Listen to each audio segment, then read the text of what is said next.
ओम शांति। आज 7 जून 2021 के मधुर महावाक्य है और आज की बाबा की मुरली है ड्रामा। ड्रामा की ढाल को जो यूज करता है उसकी स्थिति सदा अचल अडोल बनी रहती है। नहीं तो बाबा कहे बहुत पेपर आएंगे, धंधे में भी नुकसान हो जाएगा, घाटा हो जाएगा, लेकिन हर बात में ड्रामा की ढाल को यूज करो। अगर ड्रामा की ढाल नहीं है तो आंसू बहेंगे और आंसू आना माना फेल हो जाना। तो बाबा कहे सभी पेपरों में पास होने के लिए, स्थिति को अचल अडोल बनाने के लिए हमेशा समझो ड्रामा कल्याणकारी है। साथ ही साथ बाबा कहे अमृत वेले का समय बहुत अच्छा है। उस समय बहुत प्यार से बाबा के साथ सच्ची प्रीत जोड़ करके बाबा से मीठी मीठी बातें करो तो बाबा की शक्ति का सहज अनुभव कर सकेंगे। तो सुनते हैं बाबा के मधुर महावाक्य। ओम शांति।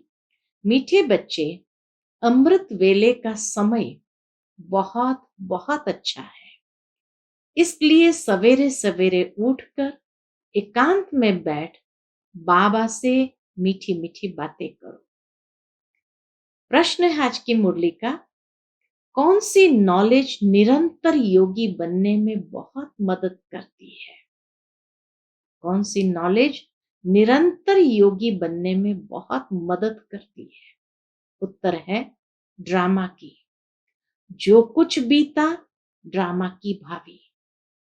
जरा भी स्थिति हलचल में न आए, भल कैसी भी परिस्थिति हो, अर्थक्वेक आ जाए, धंधे में घाटा पड़ जाए, लेकिन जरा भी संशय पैदा न हो। इसको कहते हैं महावीर। अगर ड्रामा की यथार्थ नॉलेज नहीं तो आंसू बहाते रहेंगे। निरंतर योगी बनने में ड्रामा की नॉलेज बहुत मदद करती है।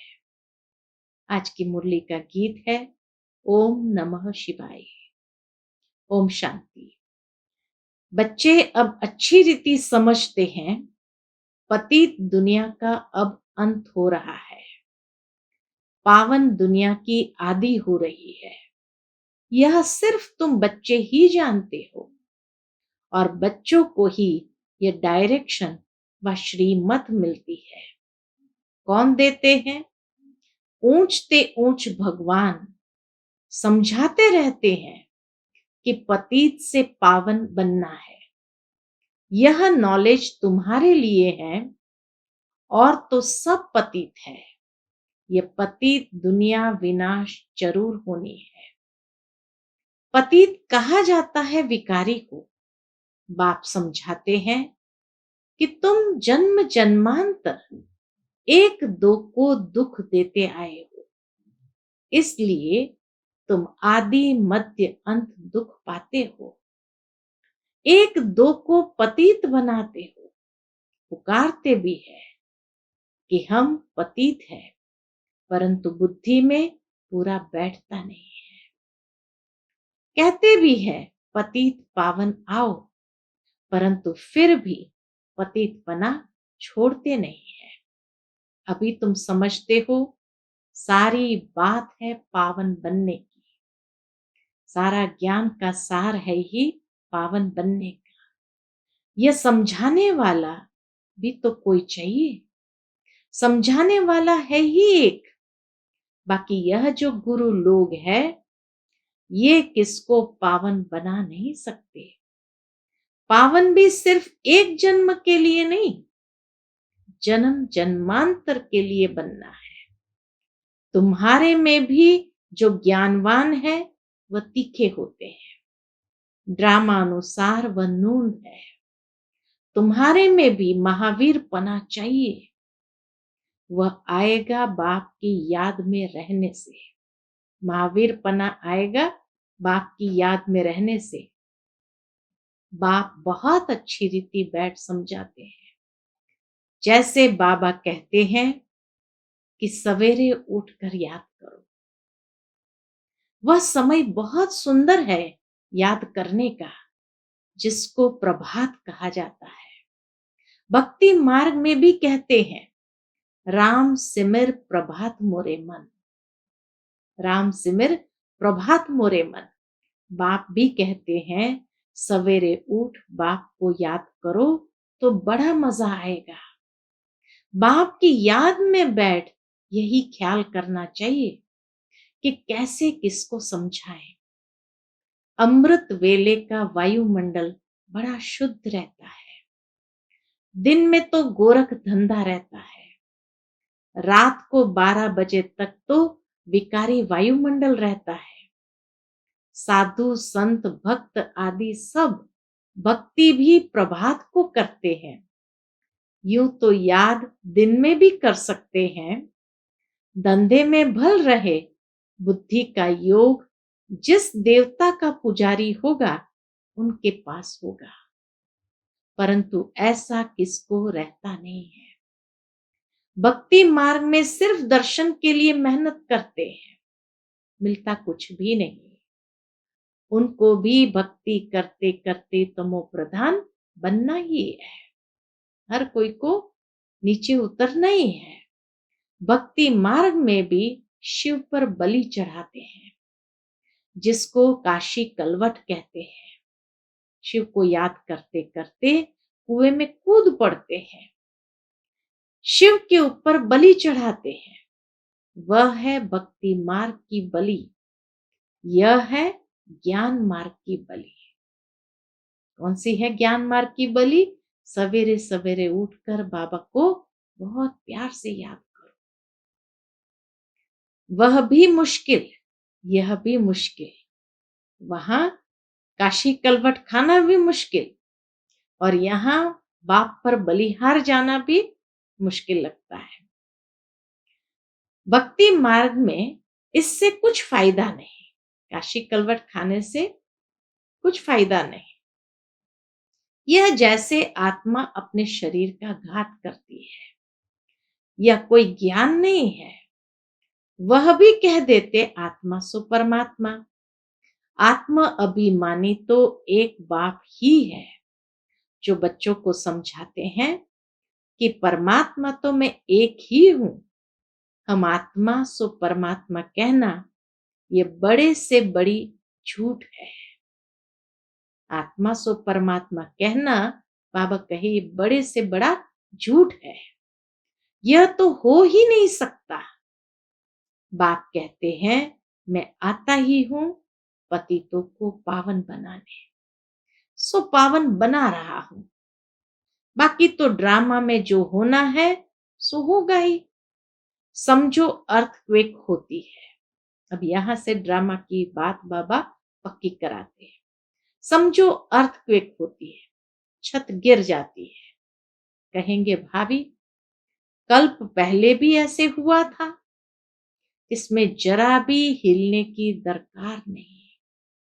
ड्रामा पर पक्का खड़ा रहना है, इसको ही महावीर कहा जाता है।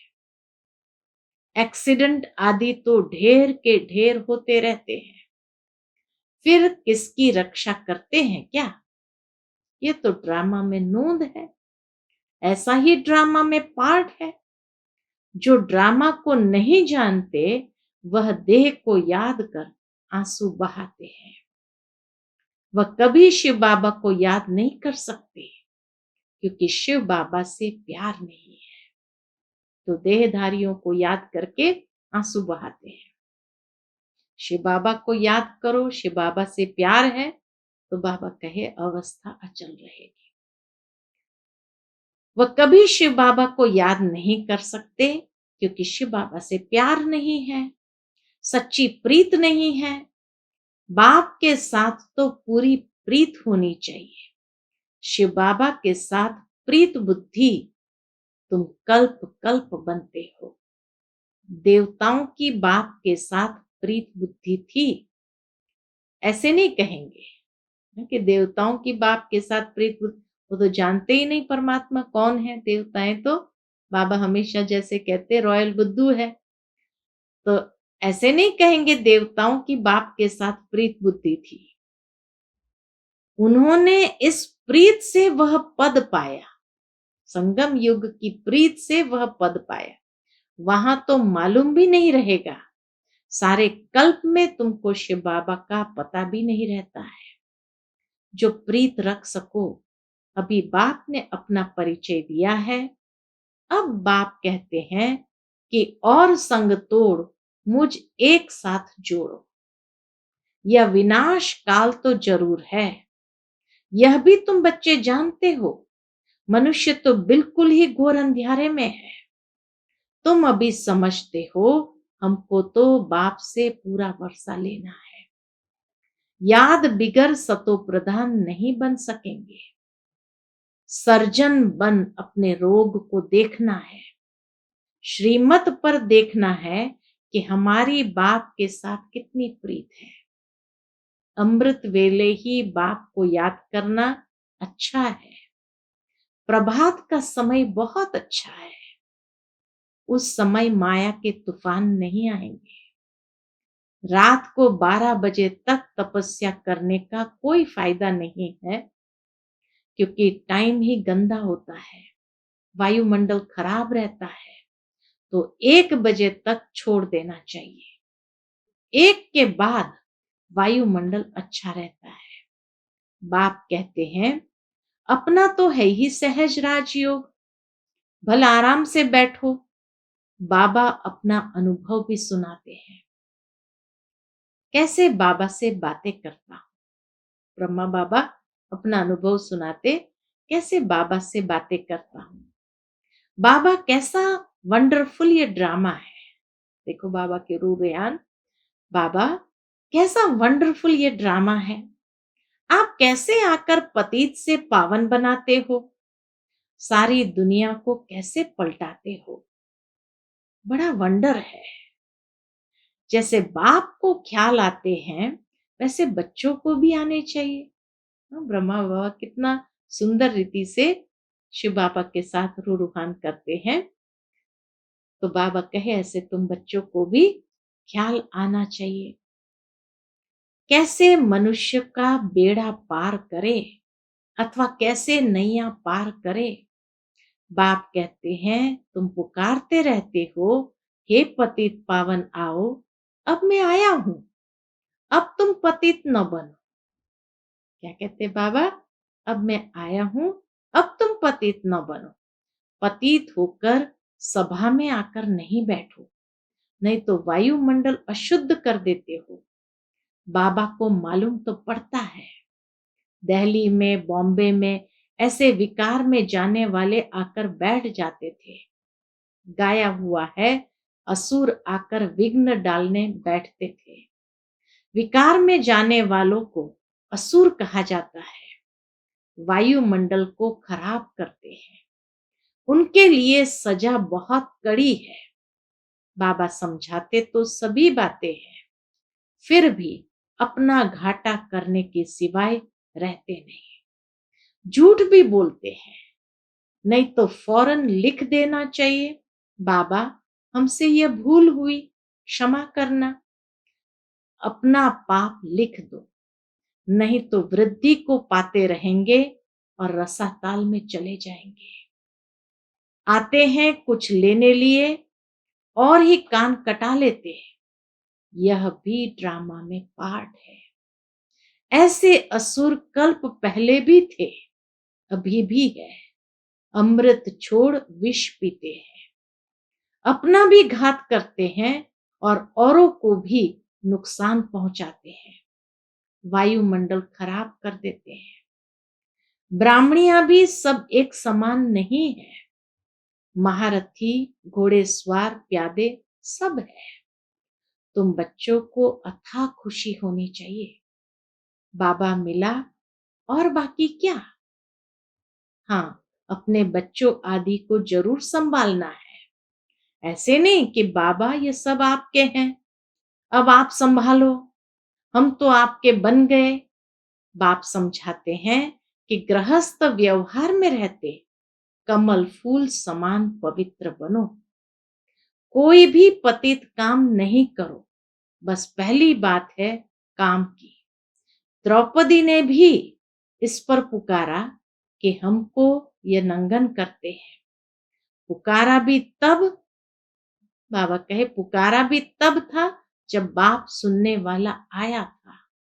बाप के आने के पहले कोई भी पुकारते नहीं है। किसको पुकारेंगे? बाबा आया है तभी पुकारते हैं। पतित से पावन बनकर फिर कहाँ जाएंगे?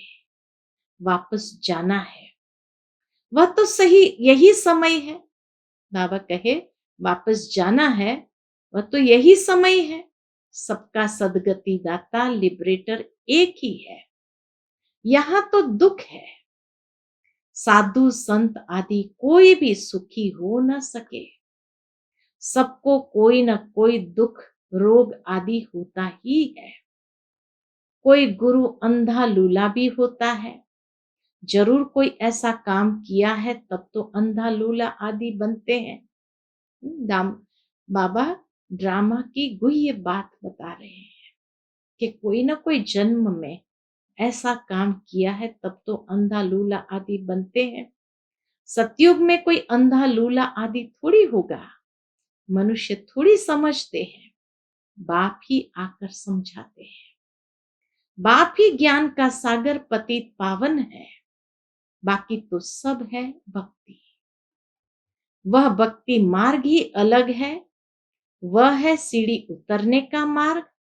उतरने में, जीवन बंध में आने में 84 जन्म लगते हैं और फिर 1 सेकंड लगता है जीवन मुक्त बनने में। अगर उनकी मत पर चल बाप को याद करे तो जीवन मुक्त 1 सेकंड में लगता है, लेकिन बाबा कहे अगर उनकी मत पर चल बाप को याद करे तो नंबरवार तो है ना। कहते हैं हमको फलानी टीचर मिले तो अच्छा है, तो जरूर खुद कमजोर है। तब तो कहते हैं फलाने को 2-4 मास के लिए बेच दो। बाबा कहते हैं यह भी भूल है। तुम ब्राह्मणी को क्यों याद करते हो? जबकि बाप सहज बात बताते हैं, सिर्फ बाप को याद करो और स्वदर्शन चक्र फिराओ, औरों को भी समझाओ। बस इसमें ब्राह्मणी आकर क्या करेगी? यह तो सेकंड की बात है। तुम धंधे धोरी में यह भूल जाते हो, फिर भी ब्राह्मणी यही कहेगी मन मना भव। ब्राह्मणी भी आकर क्या कहेगी? बाप को याद करो, मन मना भव। कई बुद्धू लोग समझते नहीं है, सिर्फ कहते हैं ब्राह्मणी अच्छी चाहिए। ज्ञान तो तुमको मिला है ना, बाप और वर्षे को याद करो। देह अभिमान को छोड़ो। ये हमारा सेंटर है, ये इनका सेंटर है, ये जिज्ञासु यहाँ क्यों आते हैं, ये सब देह अभिमान है। बाबा कहे ये सब देह अभिमान है। सब शिव बाबा के सेंटर्स है, हमारा थोड़ी सेंटर है। तुमको यह क्यों होता है कि फलाना हमारे सेंटर पर क्यों नहीं आता? कहां भी जाए बाबा हमेशा कहते हैं कोई से भी मांगो नहीं। यह समझ सकते हैं कि बीज नहीं बोएंगे तो मिलेगा क्या। भक्ति मार्ग में भी दान पुण्य किया जाता है। तुम सब भक्ति मार्ग में ईश्वर अर्थ इनडायरेक्ट करते थे, फिर सन्यासियों को भी बहुत देते हैं। नहीं तो दान गरीबों को दिया जाता है, न कि शाहूकारों को। इसमें अनाज का दान सबसे अच्छा होता है। बहुत है जो बाबा के घर में भी विशेष अनाज के लिए अपना हिस्सा भेजते हैं। तो बाबा भी कहे इसमें अनाज का दान सबसे अच्छा होता है। सो भी बाप समझाते हैं दान करने से दूसरे जन्म में उसका फल मिल जाता है। ईश्वर ही सबको फल देते हैं। साधु संत आदि कोई रिटर्न नहीं दे सकते हैं। देने वाला एक ही बाप है।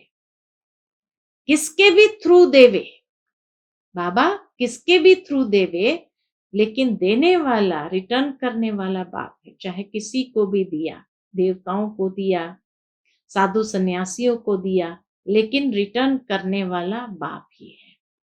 बाप समझाते हैं कि तुम ईश्वर अर्थ देते थे तो भी दूसरे जन्म में तुमको ऐसा दिलाते थे। अभी तो मैं डायरेक्ट आया हूं। अभी तुमको 21 जन्म के लिए रिटर्न मिलेगा। फिर तो मौत सामने खड़ा है। भक्ति मार्ग में तुमको ऐसे नहीं कहते थे कि मौत सामने खड़ा है इसलिए अपना सफल करो, नहीं। तो अब बाप समझाते हैं, जिसको भी चाहिए ये रूहानी हॉस्पिटल खोल दो। कोई कहते हैं मकान बनाए, उसमें यह हॉस्पिटल खोले। बाबा कहे, कई लोग कहते हैं हम मकान बनाए उसमें ये आकर के हॉस्पिटल खोले। बाप कहते हैं आज मकान बनाओ और कल मर जाओ तो ये सब खत्म हो जाएगा। शरीर पर भरोसा नहीं है, जो है उसमें ही तब तक एक कमरा रख दो।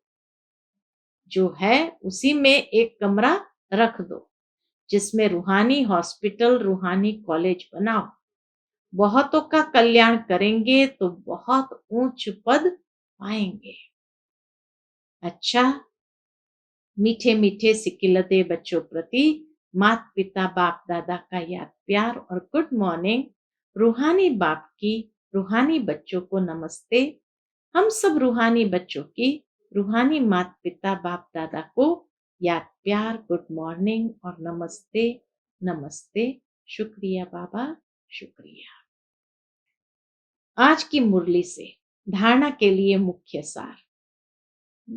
कौन सी बातें विशेष बाबा ने आज धारणा के लिए बताई। एक तो अमृत वेले का समय बहुत अच्छा है जब बाबा को याद करना है। दूसरा, ड्रामा की बात सुनाई। और तीसरा, बाबा ने दान की बात सुनाई। ये तीन मुख्य बात बाबा ने आज की मुरली के अंदर अंडरलाइन की।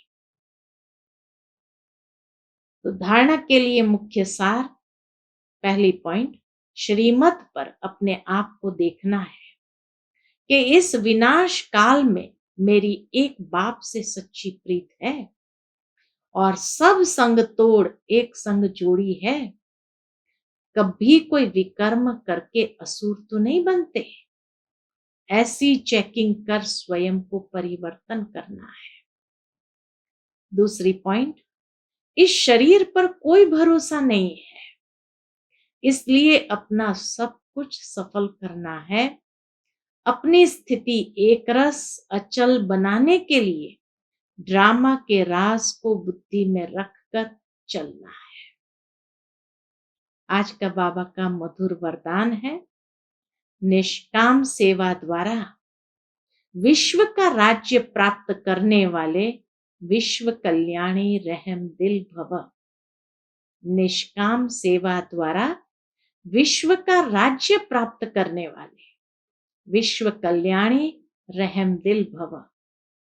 अर्थात जो निष्काम सेवा करते वही विश्व का राज्य प्राप्त करते हैं। जो निष्काम सेवाधारी है उन्हें कभी यह संकल्प नहीं आ सकता मैंने इतना किया, मुझे इससे कुछ शान मान व महिमा मिलनी चाहिए। यह भी लेना हुआ। दाता के बच्चे अगर लेने का संकल्प भी करते तो दाता नहीं हुए। ये लेना भी देने वाले के आगे शोभता नहीं।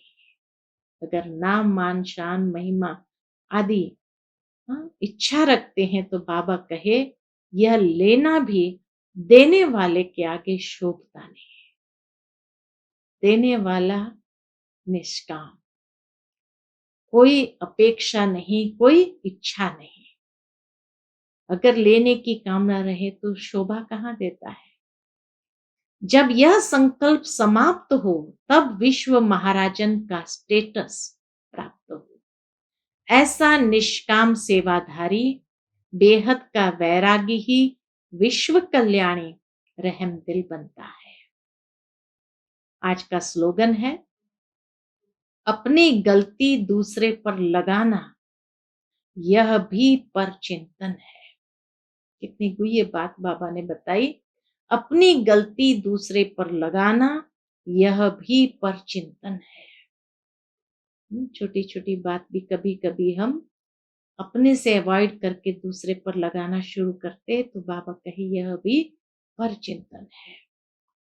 अच्छा, ओम शांति।